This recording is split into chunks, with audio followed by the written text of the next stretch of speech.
সবাইকে নমস্কার জানিয়ে বলছি, প্লিজ দয়া করে কেউ কাউন্টিং এজেন্টরা এবং প্রার্থী ক্যান্ডিডেটরা তারা ভোটিং এলাকা ছেড়ে আসবেন না। স্ট্রং রুমে যেখানে কাউন্টিং হচ্ছে, মানে সেন্টারে, সেখান ছেড়ে কেউ আসবেন না। এটা বিজেপির প্ল্যান। প্রথম 2-3 রাউন্ডে আমি কালকে থেকেই বলছি যে ওদেরগুলো আগে দেখাবে, আমাদেরগুলো পরে দেখাবে।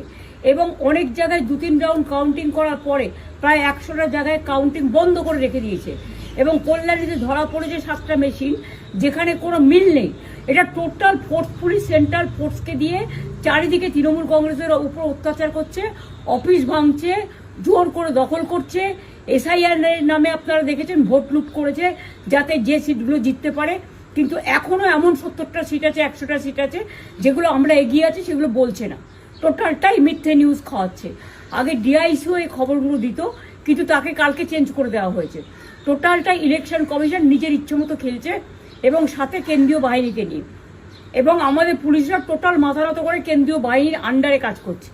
সুতরাং আমি আমাদের কাউন্টিং এজেন্টদের, আমাদের সমস্ত পার্টির কর্মীদের বলবো, অত মন খারাপ করার কারণ নেই। আমি বলেছিলাম সূর্যাস্ত পরে আপনারা জিতবেন। 3 রাউন্ড 4 রাউন্ড কাউন্ট হলেও এটা 14 রাউন্ড থেকে 18 রাউন্ড কাউন্ট হয়, তখন আপনারা জিতবেন। Wait and see, watch. আমরা সবাই আপনাদের সাথে আছি, আপনারা কেউ ভয় পাবেন না, নিশ্চিন্তে থাকুন। আবার বাঘের বাচ্চার মতো লড়াই করে যাবো।